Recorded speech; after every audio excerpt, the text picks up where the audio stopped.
Hola, buenas noches. Soy Mauricio. Buenas noches, profesor. Muy bien, gracias. ¿Y usted qué tal? Bien, Bien, gracias. gracias. Aquí esperándolos, pero no entran.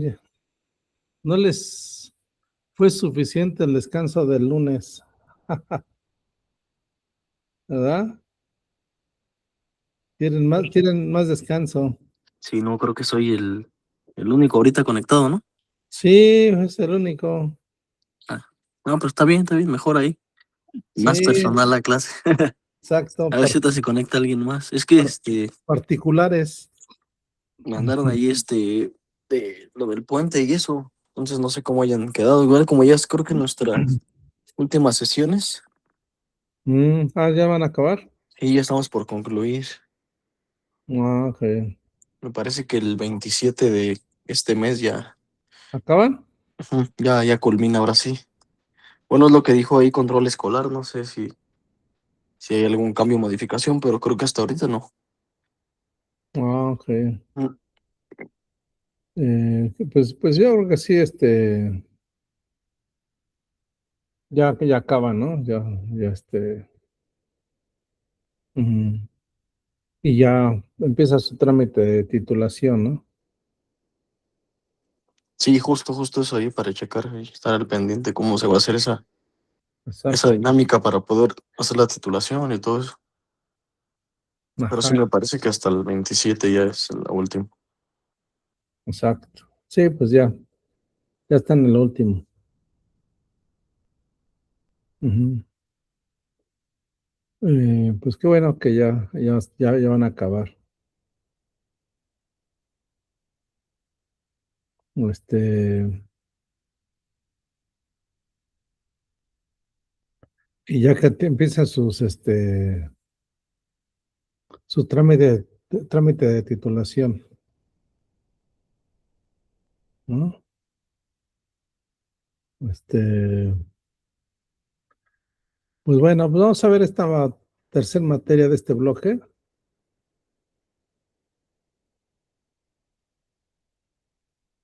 que se llama Técnicas de Expresión Oral.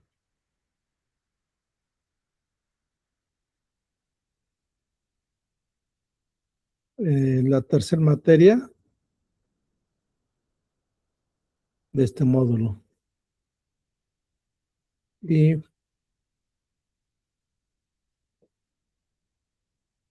pues vamos a ver esto. Son las dos sesiones, pues son miércoles y viernes. Porque esta semana, pues nada más dos sesiones y vamos a tener las dos,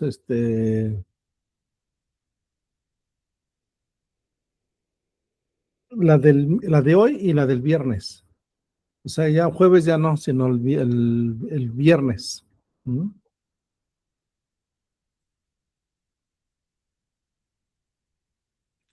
Este,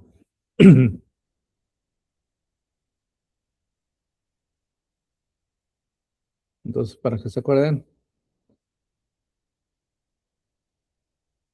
que es Oiga, profesor, una pequeña duda. Ahí dice 40% del discurso del rey. O sea, ese es uno y el Club de los Poetas Muertos es otro. los dos, son dos películas. Ok. Ajá. Son reportes del discurso de esto. Ajá. Sí. Un pequeño reporte de cuántas cuartillas sería. Mamá, no, no, ya los ocupen. Ok. Vale, sí, gracias. Son dos Ah, películas. sí. Sale, vale. Sí, gracias. A mano el reporte. A mano los reportes, ¿por qué a mano? Pues porque ahora ya rápido lo pueden hacer con inteligencia artificial y todo. Pero, pues al menos que lo hagan a mano.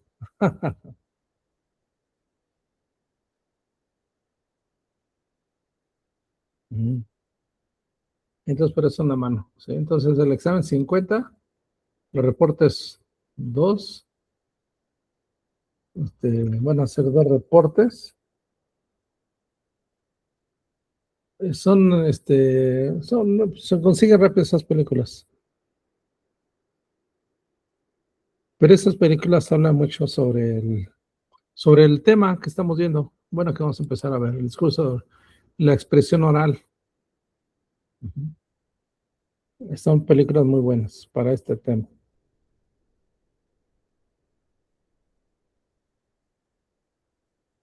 Entonces, bueno, para que pues son dos reportes. Ahora son dos reportes de clase. Bueno, ¿qué es una técnica de expresión oral? Pues aquí se compone se compone esto pues de técnicas de expresión y oral.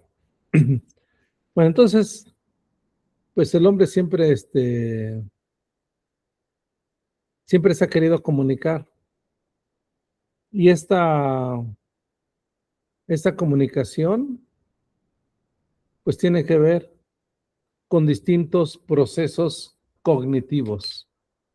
Ajá, la forma de expresión y la forma oral es el medio oral en cómo se va a llevar a cabo la expresión, ¿no? O sea, ¿qué expresamos? ¿Qué expresamos? Pues expresamos muchas cosas, por ejemplo, deseos, expresamos emociones, por ejemplo, cuando hablamos del lenguaje corporal, con el cuerpo expresamos emociones, con los gestos, con las microexpresiones, expresamos, ¿qué expresamos con las microexpresiones? Expresamos con lo que acabo de mencionar, emociones. Ajá. Si hacemos gestos, muecas o expresamos alegría, la mirada, pero además el cuerpo robustece esa expresión y además el cuerpo complementa eh, lo expresado oralmente. O sea que hay congruencia entre mi cuerpo, lo que expresa mi cuerpo, con lo que estoy expresando oralmente. Hay ocasiones en que no hay congruencia.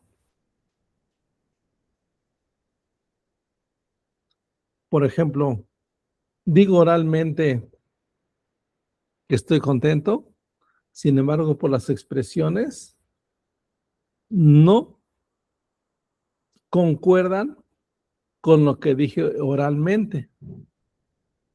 Entonces, la expresión, expresamos muchas emociones, deseos, emociones a través de tanto del cuerpo, de la expresión corporal y oral. Ajá. Entonces, la oralidad pues, es el canal, ¿verdad? Por el cual expresamos, porque hay técnicas de expresión escrita, ¿verdad? Es decir, hay muchas técnicas de expresarnos. Uno puede ser de forma escrita, que ahora pues a lo mejor ya no utilizamos, por ejemplo, mucho las cartas, ¿no? Las cartas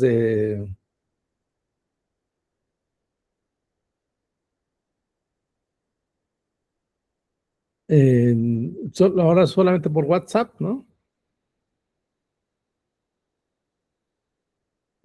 Casi por carta ya no, sino lo hacemos en forma de WhatsApp. Pero aquí vamos a ver un poco de expresión oral. ¿Cómo expresamos? Y vamos a ver que la expresión oral pues tiene muchos componentes, ¿verdad? ¿Cómo qué componentes tiene la expresión oral? ¿Mm? La expresión oral vamos a tener, a ver que se compone de muchos componentes. Es una forma de expresión complicada, ¿no? Yo creo que más complicada que la expresión escrita. ¿Por qué? Más complicada que la expresión escrita, porque podemos escribir una carta a alguien y ahí se la mandamos que la lea, ¿no? Pero al querernos expresar oralmente, pues tiene que ver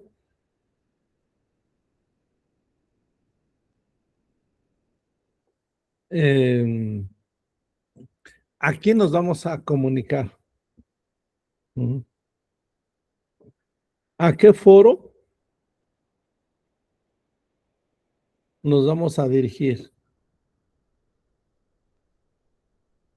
¿Y cuáles son los foros a los cuales nos podemos dirigir? Por ejemplo, no es lo mismo, por ejemplo, ir a una audiencia en el sistema penal acusatorio. Por ejemplo, a mí me tocó ir, pues muchas veces. Me he dirigido también, he dado conferencias a nivel nacional en la PGR. Bueno, entonces la PGR y un poco la PGR, llegué a dar conferencias a ministerios públicos federales de todo el país. Entonces es diferente a quién nos queremos comunicar oralmente. He dado conferencias, he dado muchas conferencias a ministerios públicos, por ejemplo, del estado de Veracruz. He dado conferencias a policías, he dado conferencias, en fin, muchas clases en un salón de clases. He tenido que dirigir, por ejemplo, no es lo mismo dirigirnos en un salón de clases que, por ejemplo, decir unas palabras en un cumpleaños, ¿no? En una fiesta, una boda.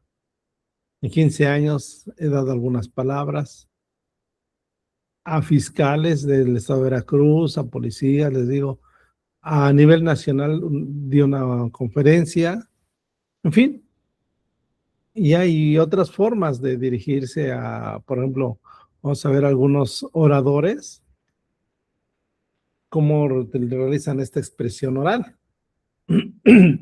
Por eso es importante esa película, Discurso del Rey. Bueno, las dos, ¿no? Pero bueno, eh, ¿qué pasaría si les dijeran, vas a dar el discurso el día que concluyan, la licenciatura de Seguridad Pública? Mauricio, te toca dar el discurso. ¿Qué sentirías? No, pues en algún momento, pues nervios, ¿no? Y nervios, hay un escritor que dice, nos sentimos nerviosos, entre comillas, nerviosos, cuando, cuando algo nos importa. En la medida que nos importa, nos vamos a poner nerviosos. Quiere decir que te importa, trasciende para ti el grupo, por ejemplo, el grupo con el que estás estudiando, ¿verdad? Dice este autor, si alguien no nos interesa, no nos importa, pues no, ni nos inmutamos ni nos ponemos nerviosos, ¿no? Pero cuando alguien nos interesa, por ejemplo, desde hablarle a alguien, a una pareja, por ejemplo, no sé si recuerdas tú cuando le hablaste a alguien, ¿no? Si te pusiste nervioso, le propusiste algo a una pareja, ¿no? Pero cuando no, pues dices, pues no, no me pongo nervioso, ¿no? Y en cualquier escenario, ¿no? A una pareja, como ahorita, este caso de que te tocara ser el que va a dar las palabras de fin de la carrera, ¿no? Que te pondrías nervioso, ¿no? Entonces, la expresión oral, pues la expresión que expresamos, ¿verdad? Expresamos muchas cosas y a través de las distintas emociones. Ajá. Y tenemos que conocer entonces qué son las emociones, ¿no? Para saber a empezar desde ahí. ¿Qué son las emociones? ¿Y cuáles son las emociones básicas? ¿Y que de qué forma hacemos esas microexpresiones? Ajá. Que tienen que ver, entonces vamos a ver un poco sobre las emociones, qué son, para que las identifiquemos, y que las emociones básicas y las secundarias. ¿Mm?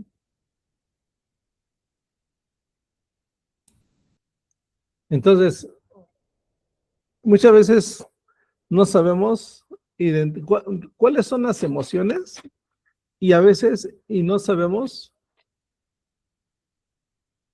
primero, cuáles son las emociones y después cómo las sentimos, cómo las vivimos en nuestro cuerpo. Ajá. ¿Cómo sentimos? Bueno, no me adelanto en decir cuáles son las emociones. Ajá. Pero hay emociones que son básicas y esas emociones nos han ayudado a sobrevivir. ¿Por qué crees que las emociones nos ayudan a sobrevivir?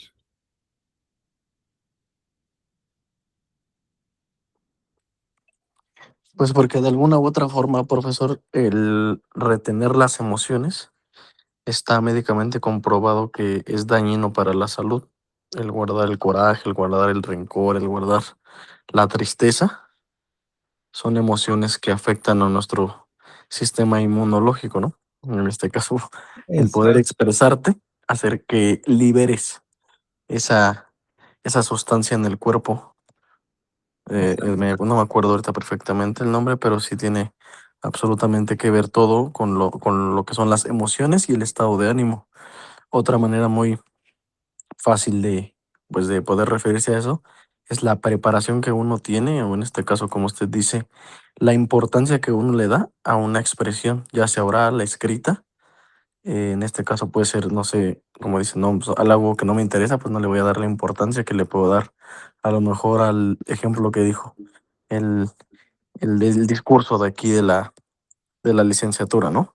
Ajá. Entonces, pues yo tengo que prepararme, cuál va a ser mi gesticulación, cuál va a ser mi voz, la dicción que voy a usar, la mirada, tener una buena postura, el vocabulario que voy a usar, mi intervalo de tiempo, estructurar un buen discurso, mi respiración, mis pausas, o sea, todo eso tiene que ver con, ¿no? Y al final de cuentas, esa es también una emoción, esa tener esa intriga, tener ese, como, pues, no son miedo, pero se le llama, pues, así de alguna manera, ¿no?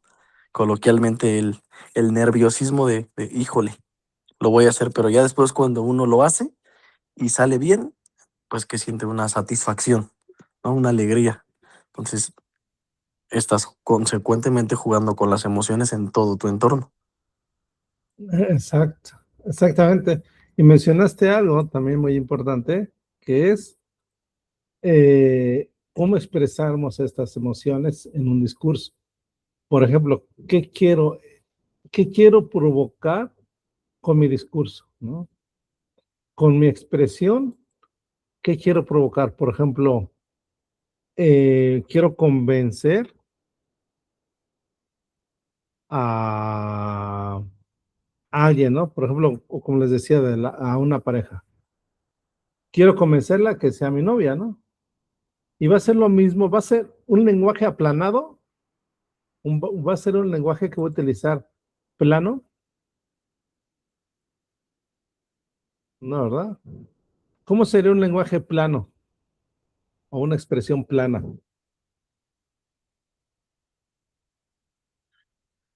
Sería, por ejemplo, oye, de ese tiempo quiero hablar contigo, que si quieres ser mi novia. ¿Qué dices? ¿No? ¿Cómo le sería ese lenguaje? Es plano. ¿Cómo distingues ese lenguaje plano? Pues sin emociones, sin carisma, sin nada, pues, o sea, ¿quieres ser mi Exactamente. novia, sí o no? Exacto. Es el Me van a lenguaje mandar a plano, volar. ¿no? Ujú. Es el lenguaje aplanado, así. Oye, hoy está bien la tarde, ¿no? Qué bueno que salimos a pasear. Oye, ¿no dijiste mi novia? ¿Sí o no? Bueno, Pues, puta, pues qué emocionado, ¿no? ¿No? Y digo, entonces, ¿qué utilizarías en ese lenguaje, ¿no? En esa expresión, oye, de hace tiempo, y le echas todo un rollo, ¿no? Como diríamos, que los hombres echan un rollote, ¿no? Y casi hasta salen las lágrimas, ¿no? Entonces, así pasa, mencionaste esto, expresas con las emociones, en expresión oral, expresamos las emociones, ¿no? Entonces, hay un lenguaje, hay las tres características, el patos, ¿no? ¿Qué queremos buscar en, en este, en este etos, patos y logos? Son los que le llaman los tres pilares de la persuasión. Ajá. El etos, el patos y el logos. Ajá. Son esos tres pilares. Ujú. Este, ahorita lo vemos, ahorita lo vamos a ver. Por ejemplo, en cada uno de estos tres pilares que se mencionan, por ejemplo, cada uno que busca, ajá, y eso viene desde Aristóteles, ¿no? Por ejemplo, la credibilidad es el etos, el patos apela a las emociones y el logos utiliza la lógica y el razonamiento, ¿no? Entonces busca ahí estas tres pilares de la persuasión. Ajá. Ahorita lo vemos. Entonces, algo que mencionaste muy importante, ¿no? Tú señalaba esto, las emociones. A veces queremos provocar emociones en nuestro auditorio. Ujú. Y muchas veces en cualquier situación buscamos eso, conmover y mover las emociones.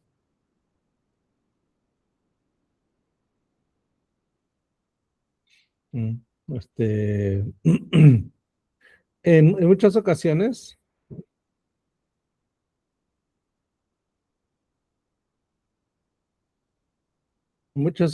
ocasiones, ya están entrando. Ah, llegó otro. Entonces, es lo que queremos, conmover, provocar una emoción en nuestro auditorio, mover algo, ¿no? Si damos un discurso, si vamos a, por ejemplo, y a veces robustecemos, como mencionaba, el discurso oral con el lenguaje corporal. Ajá, por eso mencionaba hace un momento que el lenguaje, el cuerpo, robustece lo que hablo oralmente. Imagínate un discurso plano, lo mismo que comentaba el ejemplo, ¿no? Con las manos en la bolsa o abrazado o cruzado de manos pidiéndole a la novia que sea tu novia,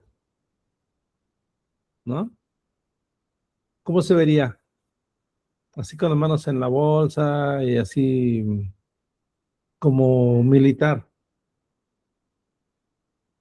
¿Qué faltaría ahí? ¿No? ¿Qué faltaría? Sería importante el lenguaje corporal, las expresiones faciales, ¿no? O por ejemplo que llegase tarde a tu casa, ¿no? Y tenías que llegar a la hora temprano por un cumpleaños. Y llegas tarde, ¿no? Por ejemplo, de un hijo. ¿Cómo pedirías esa disculpa? Apelando a las emociones Y también corporalmente robusteces. Se robustece lo que oralmente se manifiesta, ¿no? Entonces debe de haber una congruencia, porque cuando hay adiestramiento en el uso de analizar el cuerpo, vemos que oralmente dice una cosa, pero corporalmente dice otra cosa. No hay congruencia. Pues tiene que haber una congruencia. Imagínense, una persona está con un psicólogo, va al psicólogo por un problema y le dice es que se murió mi perro que tanto quería. Pero sus microfacciones no señalan eso. Las comisuras, los ojos, todo no expresa una emoción de que realmente extrañaba a una pareja o al gato que se murió, al perrito o a un familiar. Entonces, hay que estar capacitado para leer el lenguaje corporal y las microfacciones. Eh, es difícil, ¿no? Conocer un poco eso. Y los que estudian esto señalan que bastan los primeros segundos para conocer a alguien.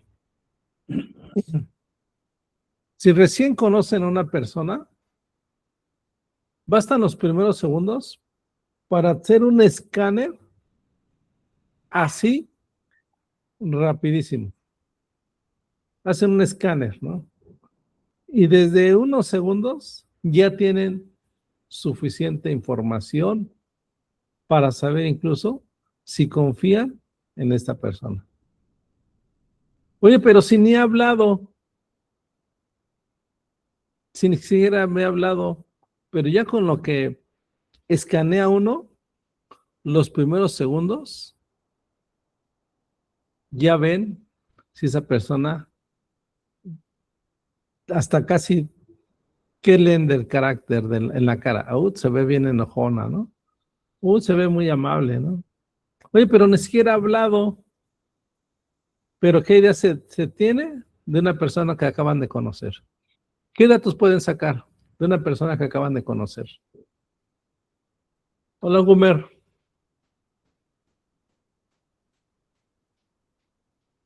A la orden, maestro. Buenas noches. Hola, buenas noches. Aquí esperando a los que no llegan Tarde, pero sin sueño. Aquí estamos. y sin hambre. Exactamente, en latino. Sí. ¿Qué información tienen cuando conocen a una persona? La van llegando, la conocen y en segundos, ¿qué información obtienen de ella?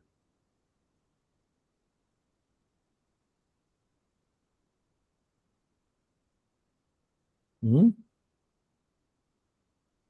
¿Eh? ¿Qué información tienen de esta persona?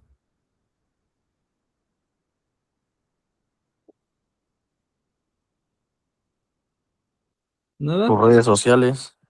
No, pero la acaban de conocer físicamente, las presentan, o no se las presentan, se paran frente a ustedes. Por ejemplo, un maestro que en un salón de clases se presenta, llega y se para, o otra persona en cualquier lado. Y dicen que en los primeros segundos conocemos a esta persona suficiente. ¿Y qué información obtienen cuando conocen a una persona?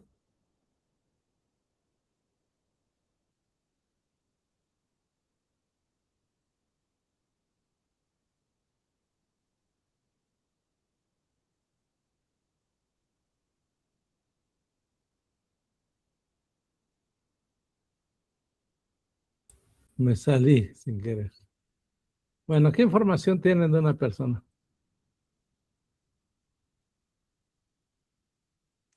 Pues podría ser en este caso su nombre, ¿no, profesor? Y bueno, Pues, yo en este caso, bueno, yo soy como muy muy perceptivo de la gente, entonces yo luego noto su humor, su estado de ánimo y su esencia que transmite, pues, o sea, yo digo, este se me va a caer bien o este me va a caer mal, nada más de escucharlo hablar, ¿me entiendes? Exacto, como dices, escucharla hablar. ¿Y qué información obtienes?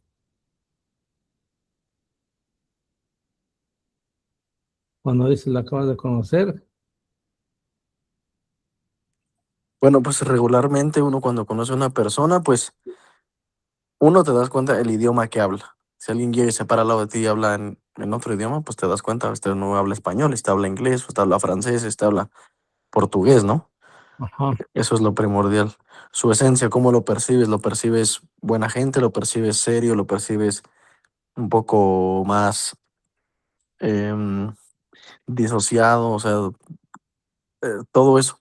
Y pues lo que uno hace siempre es preguntarle cuál es tu nombre, de dónde eres, cuántos años tienes, ¿no? O sea, la mayoría de veces, ¿no? O sea, yo lo he notado así, lo he hecho en muchos países y siempre es el hola, el saludo de toda la vida y cómo te llamas y después pues cuántos años tienes o de dónde vienes, de dónde eres, dependiendo el lugar en donde estemos, ¿no?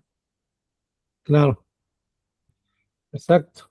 Sí, pero incluso antes de que hable, ya hay mucha información que se obtiene nada más de verla, ¿no? De ver a una persona, ¿no? ¿No? Ya desde ahí se tiene mucha información. Como dices, hasta de carácter, ¿no? Y se ve bien enojón, ¿no? O se ve de confiar, se ve agradable, ¿no?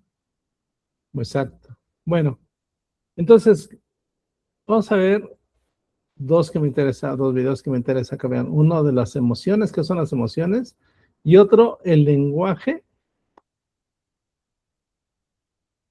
la comunicación no verbal. Entonces, antes de hablar, ya hay una comunicación no verbal. Y la comunicación no verbal es lo que el cuerpo va a expresar. Ujú. Lo que el cuerpo va a expresar. Entonces, para cuando hablen, vean que su cuerpo tenga esa congruencia. ¿Sí? Vamos a ver este.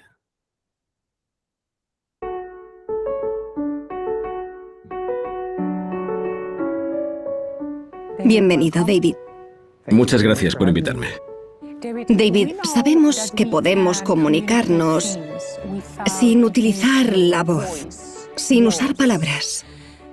Eso es lo que piensa mucha gente cuando hablamos de comunicación no verbal. Pero tú eres un experto en ese campo. ¿Qué es la comunicación no verbal para ti? ¿Cómo la describirías? ¿Y por qué es tan importante? Para mí, la comunicación no verbal es cualquier forma de transmitir un mensaje sin palabras. Dada esta definición, la comunicación no verbal es un gran campo, un campo conceptual y, por supuesto, un campo de investigación. Mis compañeros y yo podemos pensar en diferentes subcampos dentro de este concepto más amplio de comunicación no verbal. Por ejemplo, uno se centra en el entorno. E incluso aquí, en el estudio, o en cualquier parte, en nuestras casas, en un restaurante, las cosas se crean de cierta forma, con una iluminación en particular, cosas en las paredes, los tipos de sillas y cómo están colocadas. Todo lo que forma parte del entorno crea un mensaje que genera interacciones, da un sentido a cómo nos comunicamos. Así que hay señales ambientales de comunicación no verbal. Nuestra apariencia personal también proporciona señales de comunicación no verbal. La ropa que llevamos, cómo nos peinamos, el tipo de gafas que llevamos, etc. Nuestra apariencia personal también envía mensajes. Hay un subcampo de la comunicación no verbal al que llamo huellas de comportamiento. Son cosas que he hecho que dejan huella. Y aunque no esté presente, la gente puede contar algo sobre mí. Así que, por ejemplo, el tipo de coche que alguien compra dice algo de esa persona, aunque esa persona no esté presente en ese momento. La forma en la que alguien distribuye los muebles de su habitación o su casa le dice a un observador que no conoce a ese individuo algo sobre la persona que ha distribuido así los muebles. A eso lo llamo huellas de comportamiento.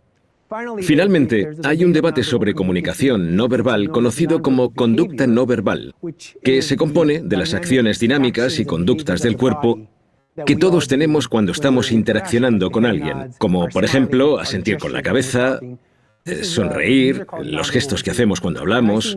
A esto se le denomina conducta no verbal.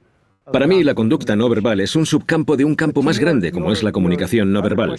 Pero para responder a la otra pregunta, a la pregunta de por qué se considera tan importante, voy a decir que una vez que tienes en cuenta todos estos distintos campos de la comunicación no verbal, es impresionante pensar en la cantidad de mensajes que obtenemos y recibimos, o que podríamos obtener o recibir con la interacción, e incluso sin ella. Por el simple hecho de observar las cosas y a las personas, podemos obtener una gran cantidad de información e intenciones diferentes gracias a este tipo de comunicación.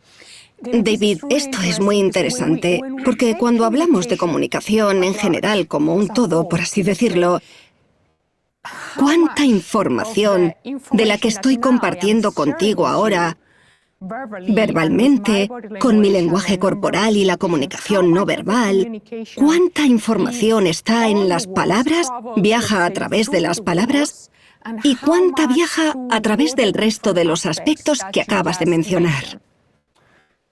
Es una pregunta muy interesante que se lleva estudiando durante décadas en el campo de la comunicación no verbal, dentro de la cuestión de la contribución relativa de las señales verbales y no verbales. Y la respuesta no es fácil, así que vamos allá. Está claro que las palabras son muy importantes y, como humanos, somos muy especiales porque tenemos ese lenguaje verbal que podemos crear, que hemos creado y que usamos para la mayor parte de nuestra comunicación. Y está claro que las palabras son responsables de mucha parte de la comunicación. Sin embargo, las palabras se encuentran a menudo encajadas en un contexto de conducta no verbal y de comunicación no verbal en general. La investigación generalmente demuestra que cuando los mensajes de las palabras parecen congruentes con el resto de mensajes de la conducta no verbal, entonces las palabras llevan mucha parte del mensaje. Sin embargo, cuando los mensajes de las palabras parecen discrepar con los mensajes de la conducta no verbal, en ese momento, la investigación es muy clara. Se transmiten más mensajes de forma no verbal que de forma verbal. En los estudios que se han llevado a cabo en este campo, hay rangos en el porcentaje de mensajes que se transmiten de forma no verbal, pero los estudios oscilan entre el 60 al 95% de los mensajes transmitidos de forma no verbal en comparación con la comunicación verbal cuando los mensajes son discrepantes entre ellos. Así que depende del contexto en el que estemos hablando, pero claramente, independientemente del contexto, la comunicación no verbal es importante de todas formas. ¿Somos conscientes de esa comunicación no verbal? Porque todos recibimos formación en comunicación verbal y en cómo decir las cosas, porque sabemos que las palabras pueden hacer daño dependiendo de cómo expresemos las cosas. Pero, ¿obtenemos una formación apropiada en comunicación no verbal? Esa es una pregunta difícil, porque toda la información que recibimos en comunicación no verbal y conducta no verbal es como la formación para un trabajo. Se realiza viviendo cada día. Como has mencionado, cualquier persona que se encuentra en un sistema educativo obtiene una formación formal en cuanto a las palabras, porque aprendemos sintaxis, aprendemos gramática, tenemos que escribir ensayos y luego artículos y muchas cosas por el estilo donde obtenemos feedback y correcciones. No tenemos ninguna formación parecida para la conducta no verbal y la comunicación no verbal, pero aprendemos un montón. Aprendemos viviendo cada día, con la vida cotidiana. Así que, ¿obtenemos suficiente formación? Probablemente porque seguimos aquí y seguimos viviendo. Los humanos todavía no han desaparecido y, obviamente, estamos interactuando de manera apropiada, teniendo en cuenta todos los mensajes que podemos leer y a pesar del hecho de que no recibimos esa formación formal. Pero otra pregunta que has hecho es si somos conscientes de ello. Somos conscientes hasta cierto punto, pero creo que no somos conscientes de muchas de las cosas que percibimos de forma no verbal. Creo que obtenemos una impresión general de la gente, pero creo que mucha gente no podría decir, obtengo esto de las palabras y esto de lo que él o ella ha hecho. Creo que no llevamos a cabo este tipo de cálculos. Obtenemos impresiones generales. Es más como un instinto. Tanto si lo llamamos instinto como si no, hay otra palabra latente.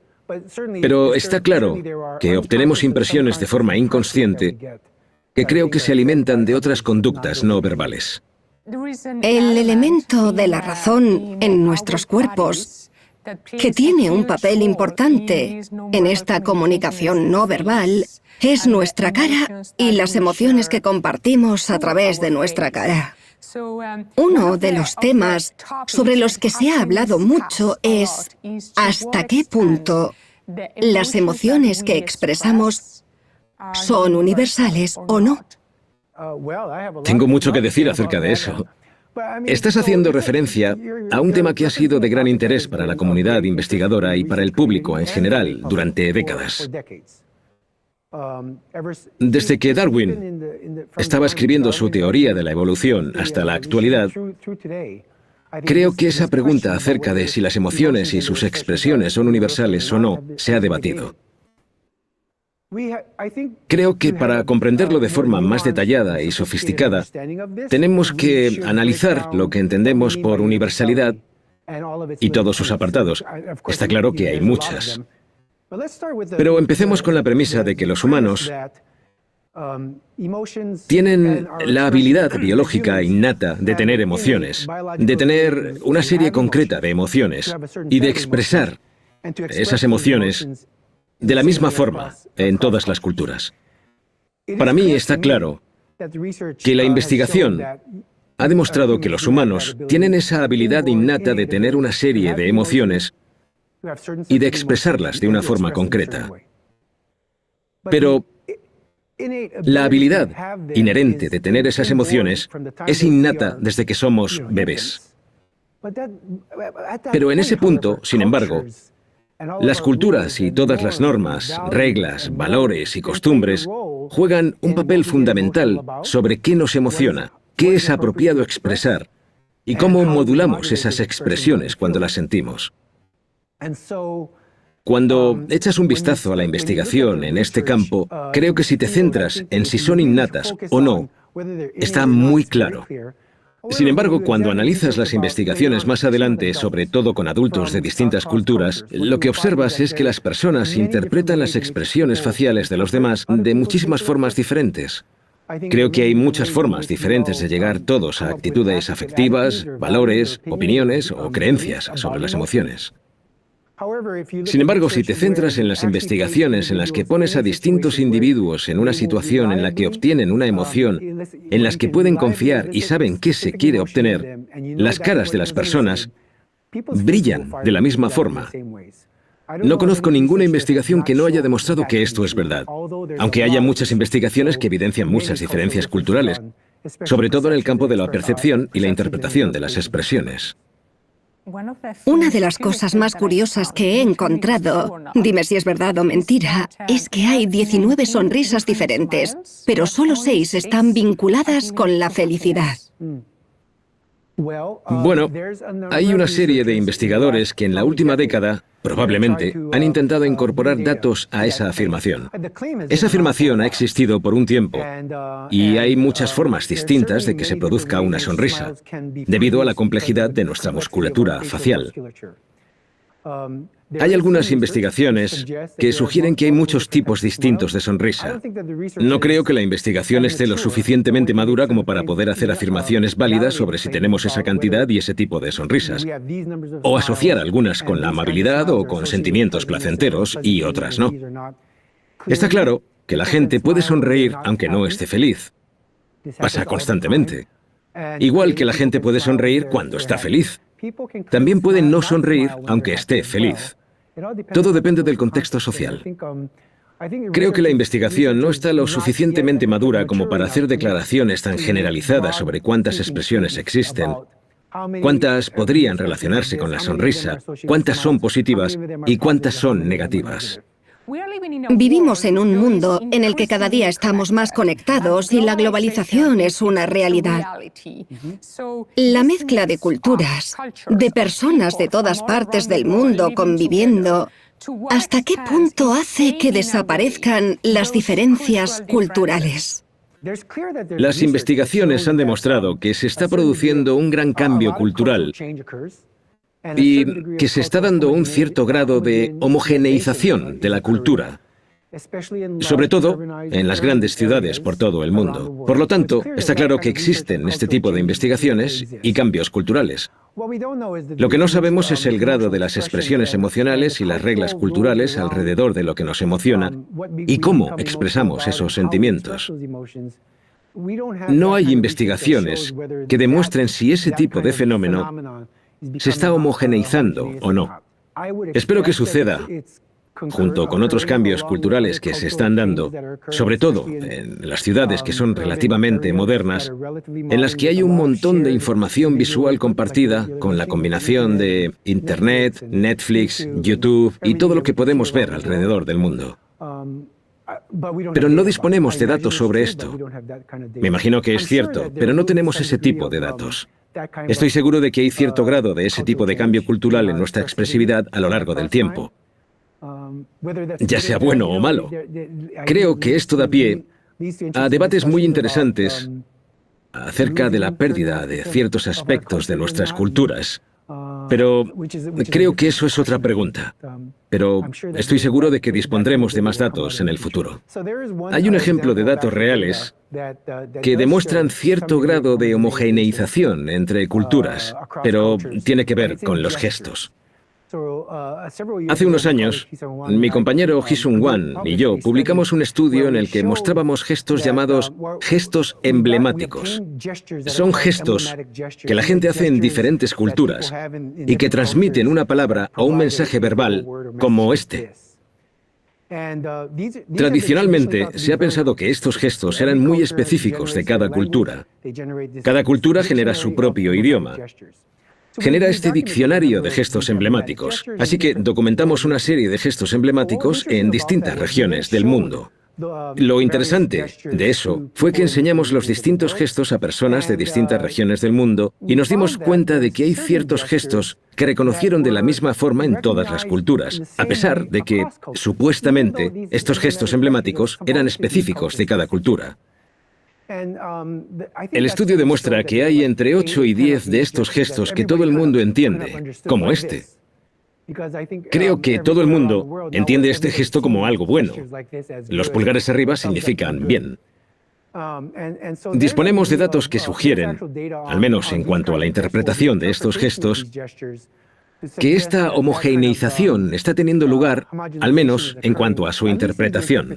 El estudio no sugiere que todo el mundo en diferentes culturas hace este gesto, pero ese podría ser el siguiente paso, ya que en realidad sí que se han adoptado este tipo de gestos. Puede que también pase esto con las expresiones faciales más adelante.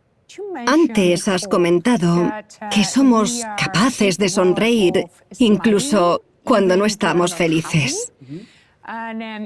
Me gustaría hablar un poco más acerca de esto.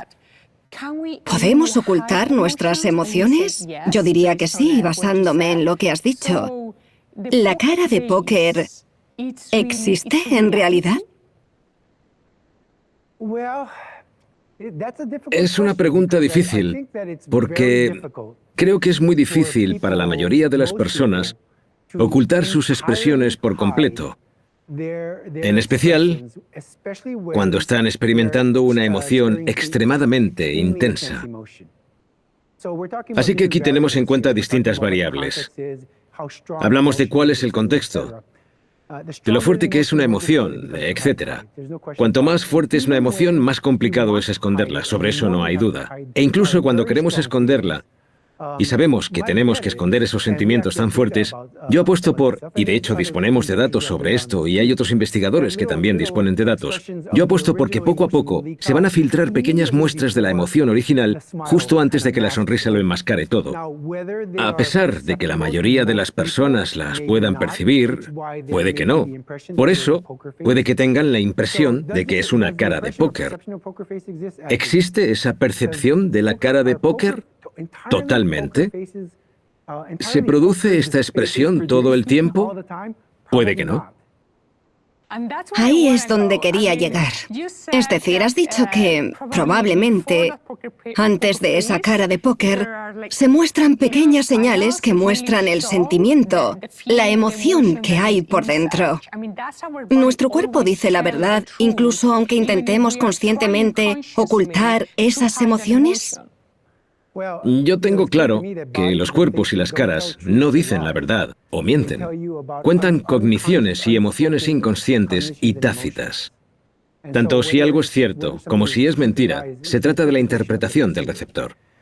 Pero sí, creo que nuestros cuerpos encarnan cogniciones y emociones que pueden traicionar o ser diferentes a lo que están diciendo las personas o a lo que intentan expresar con una expresión más amplia.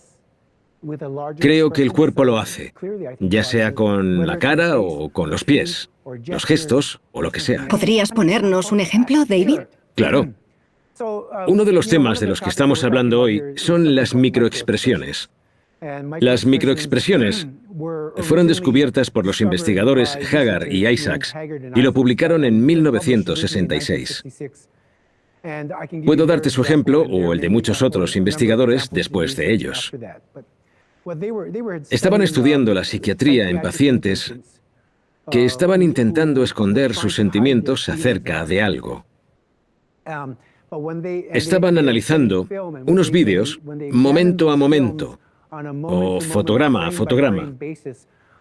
Descubrieron que, a pesar de que algunos pacientes dijeron que estaban bien, antes de decirlo y antes de intentar mostrar ese tipo de sonrisa, se percibía una breve y momentánea expresión de tristeza, por ejemplo. Eso solo se podía percibir en unos pocos fotogramas del vídeo. Haggard y Isaacs hablaron de estas expresiones, a las que llamaron microexpresiones momentáneas. Hoy en día se las conoce como microexpresiones. Pero hay vídeos que demuestran con claridad que mientras que la gente habla delante de ti, puedes percibir una gran sonrisa como impresión general, pero también percibes pequeños destellos de otra emoción que probablemente estuviera sintiendo esa persona. Más adelante, Paul Ekman y Wallace Friesen también descubrieron estas dinámicas de expresiones similares en estudios sobre pacientes de psiquiatría. Y desde entonces se han llevado a cabo una serie de investigaciones que han demostrado que este tipo de expresiones se producen. ¿Podemos percibirlas? Es una muy buena pregunta. En cuanto a nuestra investigación y experiencia, la mayoría de la gente no las ve. Algunas personas ven algo, pero no saben qué es o cómo interpretarlo. Para todo propósito e intención, este tipo de expresiones puede que se den bajo un radar consciente de algún tipo. Cuando me estaba preparando esta conversación, me topé con un concepto en varias ocasiones. Me encantaría que nos lo explicaras. Es el sistema de codificación facial. ¿Qué es? El sistema de codificación facial es un procedimiento de investigación que pueden utilizar los investigadores para medir cualquier tipo de comportamiento facial. Desglosa todos los tipos diferentes de movimientos musculares que puede hacer la cara. Y su apariencia cambia en relación a los movimientos faciales. Al utilizar eso como un procedimiento de codificación, las personas pueden codificar cualquier tipo de comportamiento facial, ya sea una expresión facial asociada a una emoción u otro tipo de expresión facial. Identifica todos los cambios que se producen en la cara, junto con la intensidad a la que se producen y la simetría que se produce. Según el estudio, los investigadores también pueden usar este sistema llamado FACS, que es el acrónimo, para medir el tiempo en el que los músculos se están moviendo. Así que puede ser un sistema muy completo y complejo. Los investigadores pueden simplificar, por supuesto, pero básicamente es un sistema para medir expresiones faciales. Hemos hablado de la cara y del lugar. Pero al principio dijiste que hay otros elementos que forman parte de la comunicación no verbal, como los gestos, cómo movemos las manos cuando hablamos, la ropa que llevamos, las formas, el comportamiento, cómo andamos, cómo nos sentamos, todo. Me gustaría repasarlas y que compartieras con nosotros algunos ejemplos de cómo un comportamiento en concreto se traduce en una emoción. Eso sería genial. Los movimientos de las manos son un tipo de gesto, un tipo de movimiento corporal, y hay muchos tipos distintos. El tipo de movimientos de las manos de los que estás hablando son los conocidos como ilustradores del discurso. Yo he estado haciéndolos. Tú también. Todo el mundo los hace en distinta medida, como has mencionado, y de distinta forma. Pero son gestos que simplemente existen para ilustrar o animar un discurso. Así que cuando hago esto, no tiene ningún sentido de significado por sí mismo. Si cogemos este vídeo, se lo enseñamos a un grupo de gente y les preguntamos qué significa, obtendremos todo tipo de respuestas diferentes. Estos gestos no tienen un significado verbal por sí mismos, simplemente ilustran o animan un discurso. Aunque esta también es una función muy importante porque pueden transmitir una emoción o un énfasis, como acabo de hacer en las palabras, algo que también forma parte de la comunicación. Los gestos, en general, pueden complementar el discurso, pueden calificar el discurso o contradecir el discurso.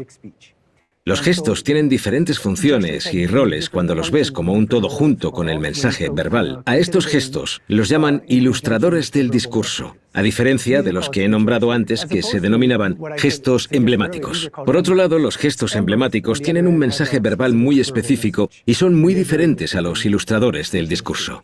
¿Se aplica lo mismo a nuestra forma de caminar? Cuando caminamos, normalmente no hablamos, aunque actualmente la gente lleva auriculares y van hablando. Van hablando y andando, pero con la forma de andar es un poco diferente. Claramente, se pueden extraer mensajes de la forma de andar de alguien y se han llevado a cabo investigaciones en los últimos 10 o 20 años que demuestran que se transmiten diferentes tipos de mensajes sobre el estado mental de las personas a través de sus andares. La forma de andar también aporta este tipo de información. Sin embargo, la función de andar en relación con el habla es probablemente un poco diferente, porque la mayoría de nosotros no hablamos mientras andamos la mayoría del tiempo. Por supuesto que pasa, pero la mayoría de nuestras interacciones son cara a cara y no mientras caminamos. Sin embargo, las manos son muy diferentes. También hay una diferencia neurológica entre todo esto. Una de las razones por las que se utilizan también las manos cuando estamos hablando es si analizas la neuropsicología de cómo está conectado todo eso para el lenguaje, que se forma en el hemisferio izquierdo, en el área de Broca, se forma en esta zona y, por así decirlo, tiene que llegar hasta nuestras cuerdas vocales. Así que hay un camino neuronal que va desde las áreas del lenguaje, a través del cerebro, a través del córtex, hasta las cuerdas vocales. Este camino pasa por la parte del cerebro que se llama franja motora cortical. La franja motora cortical es el lugar que controla nuestras manos. Así que el discurso verbal, en realidad, necesita casi de forma natural el movimiento de las manos, debido a su camino neuronal. Por eso se han llevado a cabo investigaciones muy interesantes que han demostrado que cuando no podemos utilizar las manos, también se limita la cantidad de cognición de la que disponemos. Por ejemplo, hay investigaciones muy interesantes que demuestran que cuando hay personas limitadas en cuanto al movimiento de sus manos, pueden resolver menos problemas de matemáticas. Presentan algunas deficiencias en la memoria, por supuesto no una deficiencia total, pero sí parcial. Sin embargo, cuando las personas pueden mover las manos libremente, pueden pensar mejor, recordar más, resolver mejor problemas de matemáticas. Así que claramente nuestra habilidad para mover las manos está conectada a nuestra habilidad para pensar y para verbalizar los pensamientos. Así que esta es una de las razones por las que pienso que las manos son esenciales en este tipo de conducta no verbal. David, ¿qué pasa con la ropa? Por supuesto, La forma de vestir transmite muchos mensajes diferentes sobre un individuo, especialmente en cuanto a qué tipo de apariencia quieren o qué impresión quieren causar en los demás. Creo que los fabricantes de ropa saben mucho más que yo porque no es mi campo de investigación específico. Pero está claro que los accesorios y la ropa, como los relojes y otro tipo de cosas que nos ponemos, como los zapatos, todo lo que tenemos que otra persona puede ver es parte del mensaje que se está comunicando. Se trata de controlar la impresión que se da a los demás. Todos tratamos de controlar la impresión que causamos a los demás a medida que avanzamos. Y es una parte muy importante ser humano, porque todos tenemos un sentido de la identidad. Y parte de ese sentido de identidad es entender que hay otros que pueden percibirnos y hacer interpretaciones propias sobre nosotros. Creo que gastamos mucho tiempo y le damos muchas vueltas a la cabeza pensando en cómo podemos controlar las impresiones de los demás. La vestimenta es una forma de hacerlo. Nos gustaría preguntarte por el rol de esta comunicación no verbal en la clase, entre profesores y alumnos, con el objetivo de crear un compromiso entre ellos que es crítico para el aprendizaje de los niños. Creo que estás hablando de un aspecto muy importante de nuestras vidas.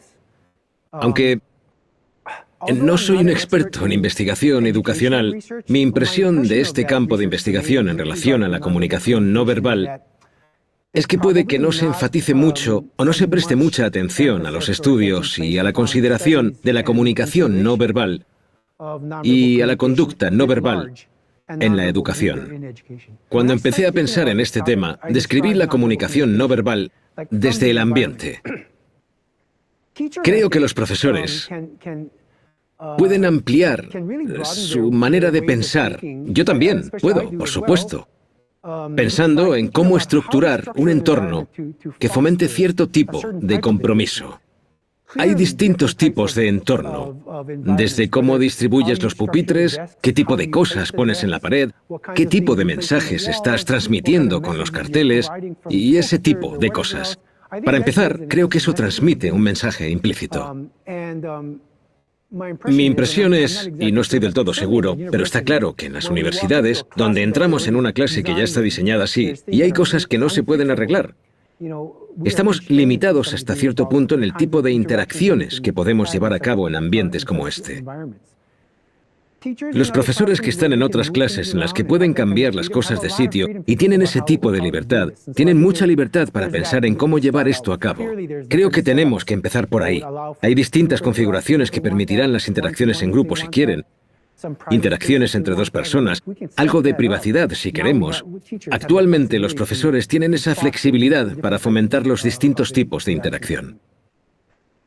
El resto de cosas se reduce a cómo interactuamos cara a cara. Esta sociedad y muchas otras hacen mucho énfasis en qué decir, pero puede que nosotros no pongamos el énfasis necesario en cómo decirlo. Por ejemplo, una cosa es elogiar a un niño o estudiante, pero los elogios expresados en un contexto en el que no buscas elogiar puede que no tengan el mismo impacto que si fueran expresadas con ese tipo de intención, de apoyo o aliento, o incluso ese feedback negativo que es necesario en la educación. Creo que hay una gran oportunidad, más posibilidades de las que podemos imaginar, que tenemos que tener en cuenta y tenemos que utilizar de forma estratégica y táctica la comunicación no verbal y la conducta no verbal en estos compromisos y en cómo creamos ambientes para fomentar los tipos de educación que nos gustaría tener. Estábamos hablando del rol de los profesores y cómo pueden crear ese ambiente que facilita el aprendizaje. ¿Cómo podemos extrapolar esto a nuestra casa y a la relación entre padres e hijos? Porque sabemos que muchos padres han intentado enseñar a sus hijos a no mostrar algunas emociones. Y no sé cuán dañino es eso a largo plazo. ¿qué consejo le darías a los padres sobre cómo, digamos, enseñar mejor, no sé si esa es la palabra, a sus hijos a comunicar de verdad todas esas emociones de forma beneficiosa para ellos? Planteas una pregunta muy difícil, sobre todo con todos nosotros. Por supuesto que no estoy en la posición de decirle a nadie que tienen que enseñar. Pero creo que pasa lo mismo que con los profesores, porque los padres son los primeros educadores presentes en la vida de un niño. Creo que es muy importante el mismo grado de conciencia de lo que hacemos, cómo estructuramos nuestra casa y cómo nos involucramos. La mayoría de nosotros no somos conscientes de la impresión que damos porque no nos vemos a nosotros mismos, a menos que estés constantemente mirándote en un espejo. O que seas un profesional de esto. Y aun siendo un profesional, no tienes una cámara grabándote continuamente en tu casa, o al menos la mayoría no la tiene. Creo que es una experiencia bastante reveladora el verte a ti mismo interactuando o haciendo cualquier cosa. Por ejemplo, volviendo a la sugerencia para los profesores, que creo que puede extrapolarse a los padres. Una cosa que los profesores hacen, y que yo siempre que hago encuentro que es una experiencia reveladora, es grabarte a ti mismo dando clase y luego verlo. Pensar en esto resulta aterrador para la mayoría de las personas, entre las que me incluyo. Pero cuando ves lo que haces y cómo te desenvuelves, tienes una apreciación diferente. Cuando estás en el momento, yo no me doy cuenta de que estoy haciendo estos gestos. Pero al hacer este tipo de ejercicios de reflexión, podemos tomar mejor conciencia del tipo de cosas que hacemos. Lo que hagas una vez que te has grabado en tu casa ya es otra historia. Pero mi objetivo es tomar conciencia del tipo de cosas que hacemos, de cómo nos desenvolvemos, de nuestro tono de voz. Y el resto de cosas que los niños adoptan también es una parte importante de nuestro entendimiento, de lo que estamos enseñando. Aparte de eso, con respecto a la conducta no verbal, los niños aprenden mucho, desde luego. Y mucho de lo que aprenden no tiene nada que ver con lo que les enseñas, sino con lo que ven que tú haces. Y creo que, una vez más, es lo que ellos ven de cómo tú tratas a los demás. ¿Cómo lidias con tus propias emociones de lo que van a aprender? Da igual lo que tú les digas, que hagan o no. Se da una gran cantidad de aprendizaje observacional. Creo que los padres tienen más conciencia de que, independientemente de cómo te desenvuelvas, sea cual sea el mensaje que quieres transmitir, el hecho de tener más conciencia de ello puede ayudar a saber cómo estructurar los mensajes parentales de forma más efectiva. Me gustaría hablar sobre la investigación que has llevado a cabo durante muchos años para desafiar la visión común que existe en las diferentes culturas.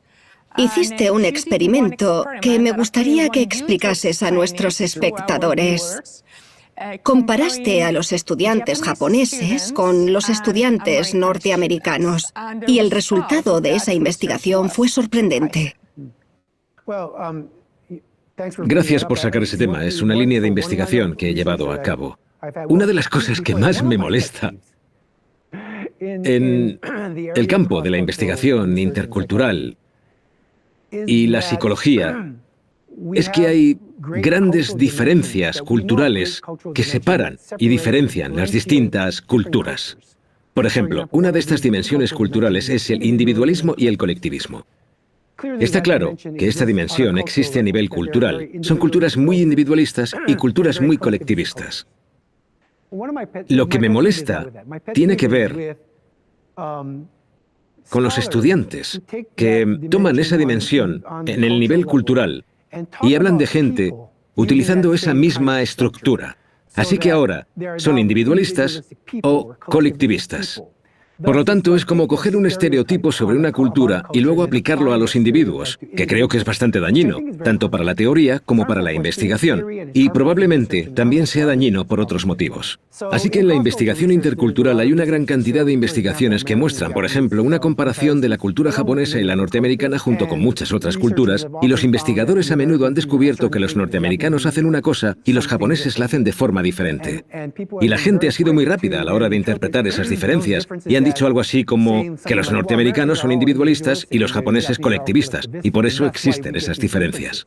Así que creo que los investigadores, con mucha frecuencia, han aplicado estos estereotipos de las culturas a los individuos, y es ahí donde radica el problema. Así que un grupo de académicos y yo creímos que la única forma de abordar este tipo de controversia era obteniendo datos. Así que, en la investigación de la que has hablado, fui y entrevisté a estudiantes universitarios norteamericanos y japoneses sobre su grado de individualismo y colectivismo. Y lo que descubrimos en ese momento, que sigue siendo cierto hoy en día, es que los estudiantes japoneses, alrededor de un 70% de ellos, eran clasificados de acuerdo con los datos como individualistas, mientras que no eran tanto los norteamericanos calificados como individualistas. De este modo, aunque las culturas puedan ser individualistas o colectivistas, claramente Japón es una cultura colectivista, pero a nivel individual son personas muy individualistas. Así que lo que yo intentaba hacer con ese estudio y estudios similares era intentar decir, oye, las personas son diferentes y variadas. Y las culturas son otra cosa. Las culturas son muy importantes, pero lo que pasa en la cultura no tiene por qué aplicarse directamente a los individuos. En eso se centraba esa investigación. Por suerte, hay muchos otros estudios de muchos otros investigadores que han descubierto cosas parecidas. Pero este estereotipo está muy generalizado. Hoy en día, en el campo de la investigación, la gente hace estudios que comparan dos culturas diferentes o más y luego hacen lo que yo considero interpretaciones estereotipadas de la gente. Y creo que esto es algo con lo que deberíamos tener cuidado. Es muy difícil acabar con los estereotipos. ¿Hay alguna forma de hacerlo? Sí, claro. Los estereotipos son funcionales por muchas razones. Tenemos que ser cuidadosos y no desechar todos los estereotipos, ya que existen por algo. Simplemente uno de ellos... ¿Cuál es el motivo de que existan los estereotipos? Brevemente, por favor. Claro, brevemente. Creo que los estereotipos existen para preservar nuestro sentido de la identidad, para verificar nuestro sentido de la identidad y nuestro ego, tanto a nivel individual como a nivel cultural. Creo que esa es una de las funciones de los estereotipos. Está claro que hay estereotipos que nos ayudan a clasificar y categorizar el mundo. Para nosotros es muy efectivo y cognitivo el hecho de poder agrupar las cosas, de fragmentar las cosas. Si fragmentamos las cosas será más fácil memorizarlas, etc. Pero a decir verdad, creo que es algo para ayudarnos a sentirnos mejor con nosotros mismos. ¿Cómo equilibramos ambos aspectos? Es decir, utilizar los estereotipos como una forma de preservar nuestra identidad, pero de forma no dañina, porque simplificamos demasiado. Para mí, los estereotipos son una forma de simplificar en exceso a un ser humano. Sí, creo que acabas de dar en el clavo, desde mi perspectiva. Existen estereotipos sobre grupos o categorías de cosas, objetos, individuos o no, pero no deberían aplicarse o probablemente no puedan aplicarse a seres humanos individuales. Creo que nos metemos en problemas y, por supuesto, hay grandes debates y conversaciones acerca de esto en la sociedad actual, en este país y en otros, sobre los peligros de hacer esto. Y eso es exactamente a lo que yo me refería en la academia, porque también se percibe esto en la academia. Creo que la aplicación de un estereotipo sobre un grupo a un individuo que forma parte de ese grupo es un peligro. Una de las razones que suele utilizar un investigador para argumentar por qué realizan este trabajo es que si de verdad queremos tener conversaciones reales con las máquinas, necesitamos que parezcan humanas, no solo físicamente, sino en su comportamiento y en cómo se comunican. ¿Crees que en realidad necesitamos esa similitud con una máquina para poder tener esas conversaciones? Hay datos que demuestran que si se le atribuye cierto grado de humanidad a una máquina, la interacción será mucho mejor. La cuestión radica en el grado de humanidad que necesitamos percibir, ya sea una imagen como la de un humano, con un cuerpo y una cara. Yo creo que hay información que demuestra que cierto grado de humanidad es bueno, pero ¿hasta qué punto? ¿Sería suficiente con una apariencia humana o lo suficientemente humana? Puede que haya distintos contextos en los que esto cambie. Por ejemplo, me imagino una situación. Pongamos un teatro. Nos emocionamos mucho en un teatro, debido al anonimato en la oscuridad.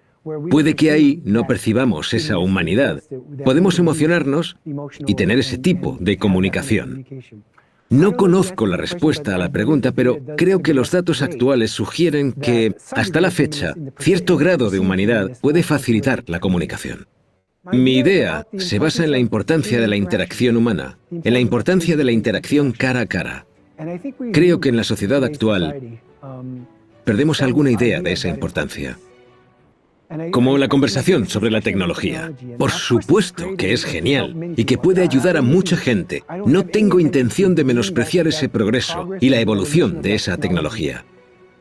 Pero incluso hoy en día, cuando vas a un restaurante y ves a familias sentadas juntas pero nadie habla porque todos están con el móvil, o situaciones como la que has comentado, cómo enseñamos a nuestros hijos, cómo las familias ya no se sientan a cenar juntas o a comer y hablan entre ellos. Creo que perdemos muchas cosas, sobre todo con respecto a la comunicación no verbal, al significado, pero también muchos otros mensajes sobre cultura, individuos y transmisión del conocimiento entre las personas. Claro que mucha comunicación se puede llevar a cabo por correo electrónico o por videoconferencia, etc. Pero yo creo que hay mucho que decir sobre el hecho de interactuar con otras personas. Creo que es una habilidad que muchos de nosotros puede que estemos perdiendo. Y creo que es algo muy triste. Espero que no la perdamos. Espero que siempre mantengamos esa habilidad y tengamos interacciones ricas y significativas con otras personas, así como que desarrollemos la tecnología. Esas interacciones ricas y significativas incluyen toda la conducta y la comunicación no verbal de la que hemos estado hablando. Para mí es muy importante. David, muchas gracias. El placer ha sido.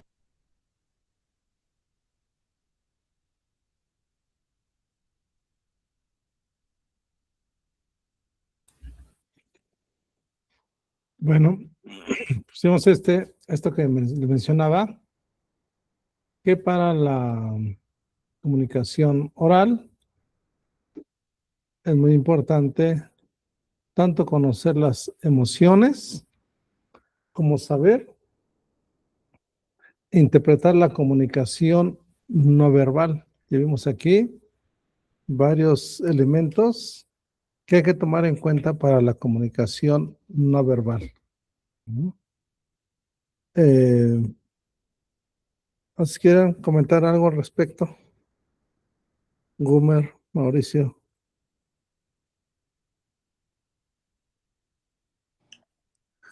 Sí, maestro, que pues es muy importante, ¿no? La comunicación no verbal. Ahí como explicó, ¿no? Que en todo momento se está comunicando por medio de los gestos, de los movimientos, y también habló de los estereotipos, ¿no? Ajá, sí.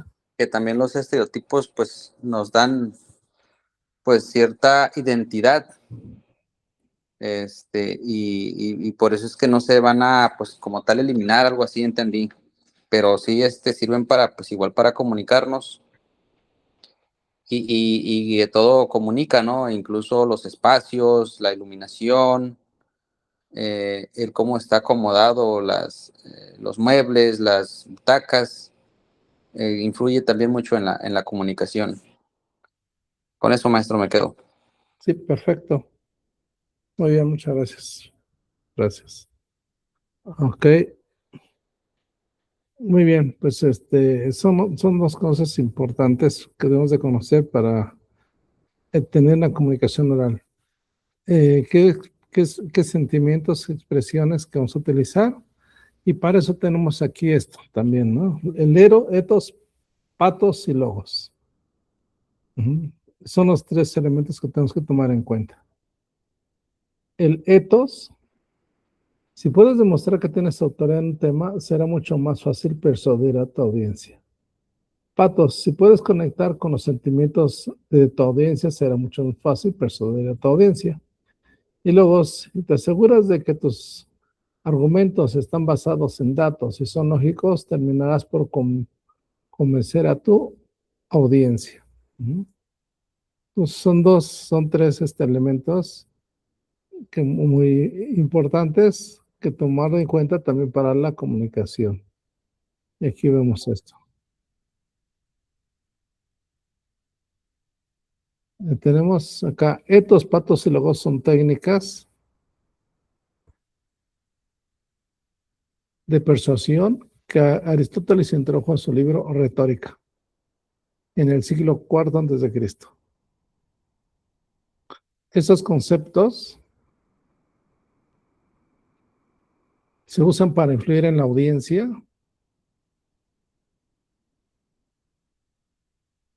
de una manera específica y convincente. Esos principios se han empleado durante siglos para ayudar a los oradores a comunicar sus puntos de vista a una audiencia. Si tienes esto, significa que tu audiencia te percibe como un experto en el tema.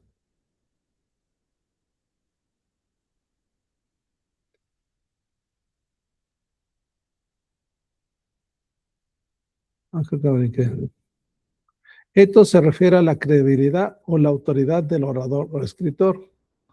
Si tienes esto, significa que tu audiencia te percibe como un experto en el tema.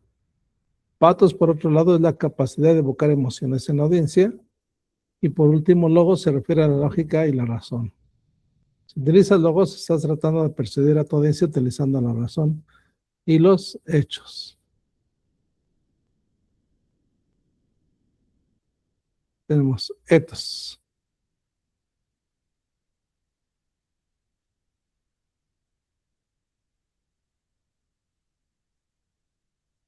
Etos, utilizando la autoridad para persuadir.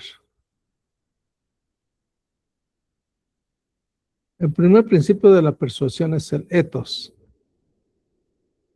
Este principio se basa en el hecho de que la gente está más inclinada a escuchar, respetar a alguien que es un experto en un tema en particular. Por lo tanto, si un orador puede demostrar que tiene autoridad en un tema, será mucho más fácil para él o ella persuadir a la audiencia.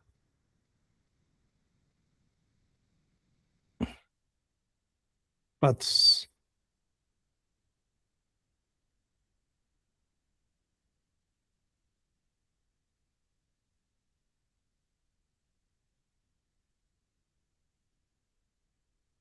Usando el sentimiento para llegar al corazón. El segundo principio de la persuasión es el patos. Este principio se basa en el poder de los sentimientos para llegar al corazón de una audiencia. Si un orador puede conectar con los sentimientos de la audiencia, puede persuadir a la audiencia de un punto de vista. Por ejemplo, un orador puede emplear un relato emotivo para conectar con los sentimientos de la audiencia y hacer que la audiencia acepte su punto de vista. Luego, empleando la lógica para convencer. Este último se basa en el poder de la lógica para convencer a una audiencia de un punto de vista. Por lo tanto, un orador debe asegurarse de que los argumentos que está haciendo sean sólidos y lógicos para convencer a la audiencia de su punto de vista.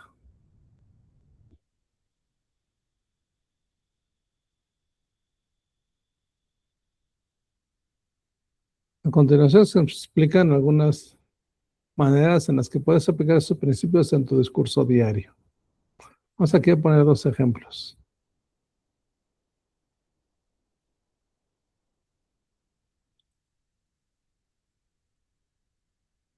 Permítame un segundito.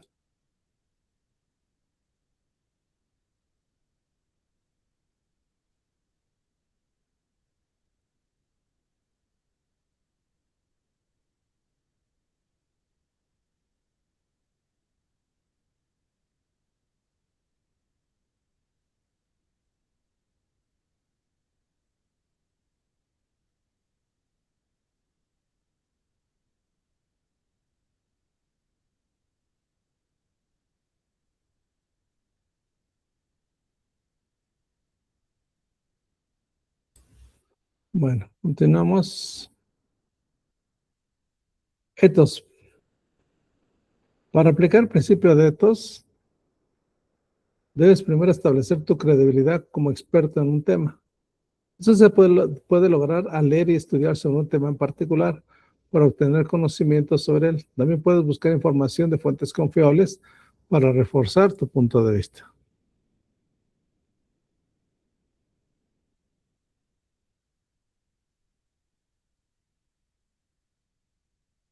Pues aquí tenemos en la parte objetiva, ¿no? La parte de conocer el tema, ¿no? La parte de tener información, y mientras más información tengamos, más podemos sentirnos seguros. Tenemos más información de un tema, más seguros nos vamos a sentir exponiendo un determinado tema.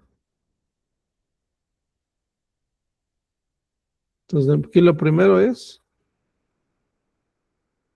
documentarnos, ¿no?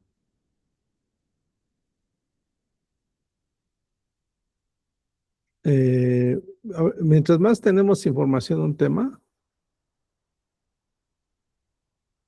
más seguros vamos a estar en la audiencia. Cuando no tenemos la información, por ejemplo, en una exposición,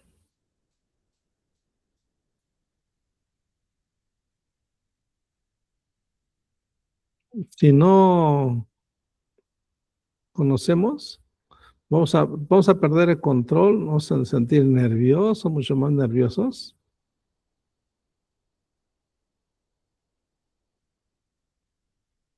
Porque no conocemos este tema. Entonces, aquí es lo primero que tratamos de conocer.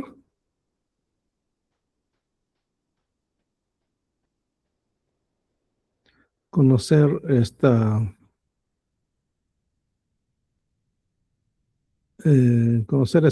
información que vamos a dar.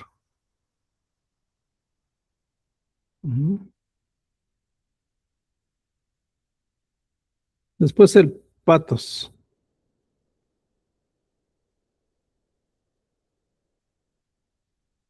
Para aplicar el principio de patos debes conectar con los sentimientos de la audiencia.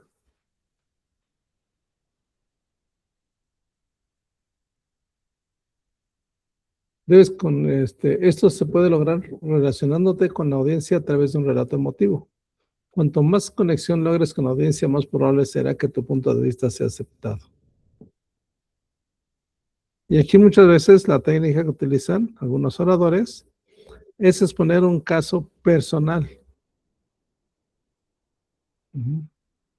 ¿Cómo sería conocer un caso personal, exponer un caso personal? Por ejemplo, muchos discursos empiezan, pues, por ejemplo, cuando iba yo a la universidad, o mi familia, o alguna anécdota personal, para que de esta forma se identifique con la audiencia. Decir, pues, por ejemplo, me identifico con esta situación, ¿no? Me identifico, porque recuerdo a mi padre, o yo de chiquito así estaba en un rancho, en un pueblo. Entonces aquí se trata de identificarse, ¿no? De crear una situación que yo me identifique. Y es lo que se conoce como storytelling también, ¿no? El storytelling, bueno, a ver si nos vemos si lo vemos el viernes. Va a ser un poco de storytelling. El storytelling es, por ejemplo, cómo empezar a narrar un discurso. Tengo que ver esta vez si lo vemos el viernes. Ahí acuérdense, tenemos esta semana y la que sigue, tenemos clase lunes, bueno, el lunes ya ya pasó que fue puente. Esa semana vamos a tener hoy, miércoles y el viernes. Esta semana, hoy y hasta el viernes, ¿no? Entonces aquí se acostumbra, bueno, muchas ocasiones lo hacen así. Narrar una historia personal. Entonces, el logos, ¿en qué consiste? El logos, finalmente, para aplicar el principio de logos, debes asegurarte de que tus argumentos sean sólidos y lógicos. Eso significa que debes buscar pruebas y estadísticas para respaldar tus afirmaciones. Debes tener cuidado de no caer en el razonamiento falaz al hacer tus argumentos.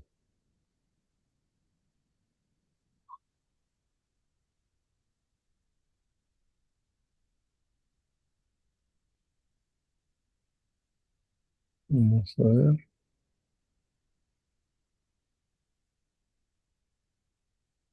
Entonces, aquí otro ejemplo.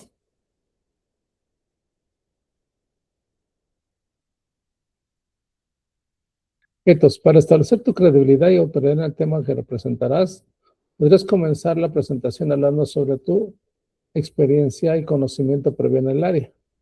Podrías mencionar tu formación académica, tu experiencia laboral en el campo y cualquier otra información que demuestre tu experiencia y habilidades. Después, patos. Para conectar emocionalmente con tu audiencia, podrás contar una historia o anécdota que ilustre el problema que abordarás en tu presentación. Podrías utilizar imágenes impactantes o videos emotivos que ilustren la necesidad de abordar el tema. Al despertar las emociones de tu audiencia, podrías motivarlos a tomar acción. Y logos.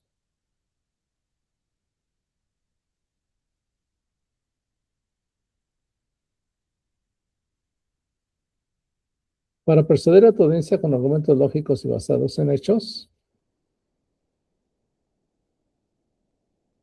podrías utilizar datos y estadísticas relevantes para respaldar tus argumentos.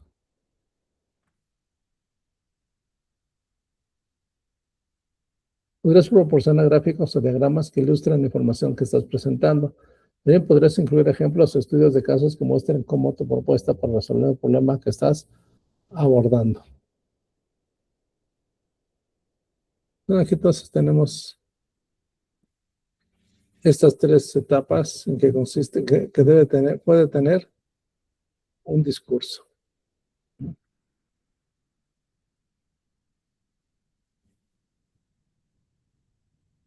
Ahora, las principales características de la expresión oral. O sea, al principio veíamos que una expresión oral pues engloba muchos elementos distintos a la comunicación escrita.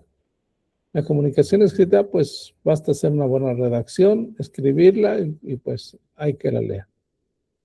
Ajá. Aquí en la comunicación oral hay muchos elementos, es más complicado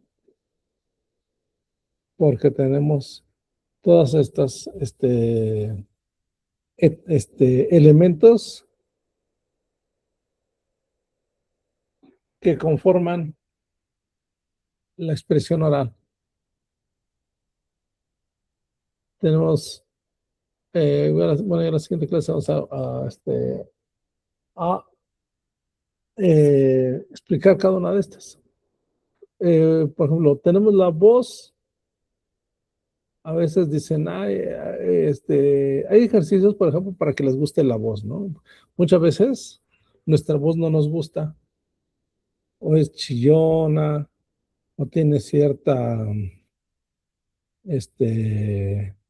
tono que no nos gusta.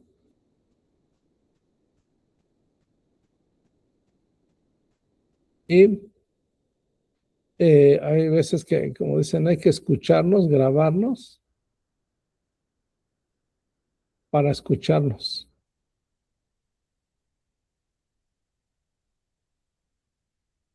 El tono a veces no nos gusta, el tono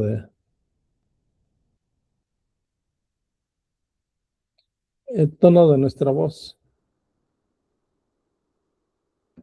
Entonces hay ejercicios, ¿no? Para, por ejemplo, hacer la voz así más, como más ronca, no sé, como de locutor. A veces nos gusta entonces la dicción, la estructura del mensaje, esto pues la parte cognitiva. O sea, aquí hay elementos cognitivos y elementos físicos. Elementos físicos, por ejemplo, la voz que tenemos, ¿no? La voz que tenemos distinto a la voz de un locutor. Aunque eso se puede moldear, se puede ejercitar. Pero hay personas que tienen voz natural de locutor y otras que son habilidades cognitivas. Por ejemplo, la estructura del mensaje es una habilidad cognitiva que tiene que ver con cómo vamos a organizar nuestro discurso, la estructura. Y acá hay una frase y también las palabras que vamos a utilizar. Hay una frase de Ludwig Wittgenstein que dice: el límite de mi lenguaje es el límite de mi mundo. Entonces quiere decir que si mi lenguaje es breve, mi mundo va a ser breve. No voy a poder explicar con palabras todo. Mi forma de interpretar el mundo va a ser muy breve. Entonces, tenemos la fluidez, el volumen, no puede ser un lenguaje plano, sino subidas y bajadas. No aplanado. El ritmo, la claridad, la coherencia y la emotividad. Entonces aquí vamos a ver la siguiente sesión. El viernes, las emociones. ¿Cuáles son las emociones? Vemos que está muy ligado el lenguaje corporal, que lo vimos hoy. Las emociones. Queremos expresar tanto para expresarlas como para conocerlas, interpretarlas o verlas en otra persona. Ver las microfracciones que vimos ahora en esta plática, las microfracciones. ¿En qué consisten estas microfracciones? Entonces, todo está arraigado aquí, enlazado. Bueno, entonces tenemos estos elementos, características. En la siguiente sesión vamos a ver rápidamente esto y las emociones, lo que queremos conmover. ¿Les tengan preguntas? No, profesor, ninguna. Ok, bueno, pues ahora vinieron muy pocos. Siguen de puente, pero pues bueno. Ustedes son los que vinieron. Creo que somos los únicos que quedamos. ¿Con qué? Somos los únicos que quedamos. Ya los demás ya terminaron, creo. No, pero la clase pasada había más. Bueno, la semana pasada. Ah, correcto. Sí, sí, compañero, creo que terminamos el 27, me parece, ¿eh? Eso es lo que decían. Ajá, se concluye ya el curso. Y acaban todas sus materias. Ajá, justamente.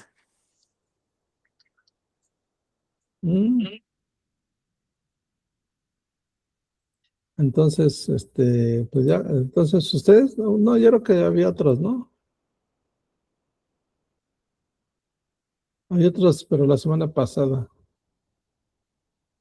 A lo mejor ya no, no solamente ustedes. Ok. Bueno, pues entonces nos vemos el viernes, acuérdense el viernes. Sí, maestro, gracias. Estén bien. Ustedes.